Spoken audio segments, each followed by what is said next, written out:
श्री राम। ठीक है, पहले मैं सवाल करूंगा मैया, फिर आप बाद में करते रहना जो जो आपको लगेगा। ठीक है, बोलो जय श्री राम। ठीक है मैया, आपकी दो ही परेशानी है, पहला स्वास्थ्य बिगड़ता है। ठीक है, क्या प्रश्न होता है आपका, क्या होता है मैया? स्वास्थ्य बिगड़ता है। स्वास्थ्य बिगड़ता नहीं बिगड़ता है? तबियत, हाँ तो आप समझ नहीं रहे हो मेरी बात ना।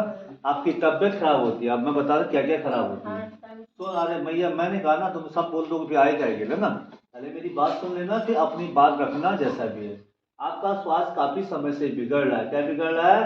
काफी समय से आपका स्वास्थ्य बिगड़ रहा है। पहला स्वास्थ्य क्या बिगड़ता है मैं आपको क्लियर कर देता हूँ। ऊपर ये आधा सही, ठीक है, कमर छोड़ दो, ये पेट से ये इतने यहाँ से ये जो नली हमारी होती, खाने वाली जो नली होती, इधर से इधर तक ब्लॉकेज होता है। दम घुटना, ठीक है, बेचैनी, दबाव, चुभन सी आपको काफी समय से होती है। कभी कभी आपको ऐसा लगता है कि मेरा दम घुट रहा है। कभी कभी आपको लगता है कि मेरा सांस जा रही है। क्या जा रही है? कभी कभी आपको लगता है कि मेरा दम घुट रहा है, मेरी सांस जा रही है, ऐसा आपको अनुभव होता है। मेरा होता नहीं होता है? मैं खाली बोल जाए। ठीक है, तो कभी कभी आपको ये सांस का दम घुटना, बस इतना ही, ये मैंने यहाँ लगाया ना, देखिए यहाँ से यहाँ तक का प्रॉब्लम आपको होता है। ठीक है, इसी का इलाज चल रहा है। ठीक है, क्या चल रहा है? इलाज चल रहा है। दवाई पानी जो भी आप करा रहे हो ना, इसका ही इलाज आपका चल रहा है। इसी से बहुत ज्यादा परेशान हो, क्या हो, बहुत ज्यादा परेशान हो। आपके जीवन में आपको ऐसा लगता है, मेरी तरफ से देखो, मैं कह दूं कि भूत प्रेत है या सब कुछ देखना पड़ता है। देखो आदमी के अंदर कई प्रकार की शंकाएं होती। क्या होती? कई प्रकार की शंकाएं होती। तो शंका को मैं क्लियर कर दूंगा कि आपको भूत प्रेत है या डॉक्टर की जरूरत है। ठीक है, समझ गए भैया? डॉक्टर की जरूरत है या भूत प्रेत है। मैं आपको बताता हूँ, ये और फेफड़े, ये ठीक है, आपका फेफड़ा और ये प्रॉब्लम में आ रहा है। क्या आ रहा है? प्रॉब्लम में आ रहा है। तो आपको, मेरे हिसाब से आपको सही डॉक्टर की जरूरत है। क्या है? सही डॉक्टर की जरूरत है, क्योंकि आप सही डॉक्टर के पास जा नहीं पा रहे हो। समझ गए? सही डॉक्टर के पास नहीं जा रहे हो, आसपास के क्लिनिक में आप जाते हो, दवाई लेके आ जाते हो, हैं? आगे भी आते नहीं होते। ठीक है, आसपास के डॉक्टर के पास जाके खाली दवाई खा ले तो कुछ दिन आराम मिलता है। क्योंकि मुझे ऐसा अनुभव होता है, क्योंकि आपके फेफड़े में हल्की फुल्की दिक्कतें पैदा होती है। फेफड़ा ही सांस को वो करता है। फेफड़ा ठीक होगा तो सांस सही चलेगी। फेफड़े में प्रॉब्लम होगी तो सांस रुकने या किसी चीज में प्रॉब्लम होने लगेगी। ठीक है, तो सबसे पहले आप किसी अच्छे डॉक्टर के पास जाके अपना चेकअप कराओ। क्या कराओ?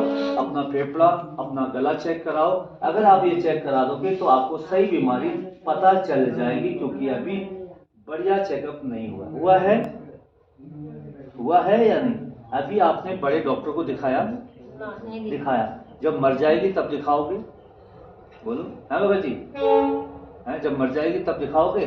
तो मैया मैं आपसे हाथ जोड़ के विनती कर रहा हूँ, अगर कल के दिन अचानक 1 लाख लग गए तब भागोगे? अभी 20, 10, 15 हजार लग रहे हैं तब फायदा, या अचानक 1 लाख लगेंगे तब भागोगे?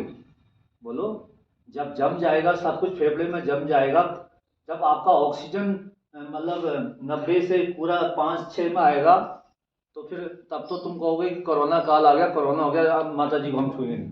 डॉक्टर ने कहा देखो कोरोना हो गया, एक बात की बात कह रहा हूं मैं, कोरोना काल सबने भुगता है। भुगता नहीं भुगता, लोगों ने अपने माँ बाप को तक छोड़ दिया है ना। गलत कह रहा हूं मैं? तो इसलिए मैं आपसे कह रहा हूं, कोई भी बीमारी बढ़ने से पहले उसका इलाज करो। क्या करो? इलाज करो, क्योंकि आपके फेफड़े की वजह से ही आपका ऑक्सीजन लेवल डाउन होता है, प्लस होता है, डाउन होता है, प्लस होता है, हल्की सी चुभन होने लगती है। मैया गलत कह रहा हूं मैं? ऐसा ही होता है मैया या नहीं होता है? या खाली भोंक दिया मैंने? तूने बताया तो नहीं माँ मुझे? कोई बात तो नहीं बताई? तुम्हारे किसी मेंबर ने तो नहीं बताई मुझे? किसी ने मुझे कुछ नहीं बताई। मेरे प्रभु जय श्री राम बालाजी सरकार ने सारी बातें मुझे बताई। वही बात मैं आपको क्लियर कर दे रहा हूँ कि आपको माता जी डॉक्टर की जरूरत है, कोई वैद्य हकीम की जरूरत नहीं है। आपको सिर्फ डॉक्टर की जरूरत है। आपको हॉस्पिटल, बड़े हॉस्पिटल में जाना चाहिए, आपको अपना चेकअप कराना चाहिए। अब मैं आपको एक क्लियर हो गया, आपकी यही बीमारी आपके पुत्र पक्ष में सिलक रही है। समझ गए मेरी बात या नहीं समझे?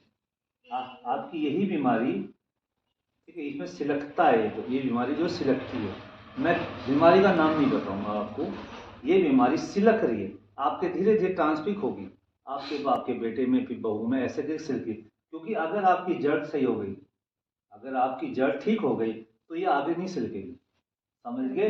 क्योंकि जब आप सोते हो ना, तो आपका बलगम हिलता है, ठीक है, तो आप समझ गए कि कौन सी बीमारी हो रही है। समझ गए या नहीं समझे? टीबी पक्ष का बीमारी पैदा हो रही है थोड़ी थोड़ी।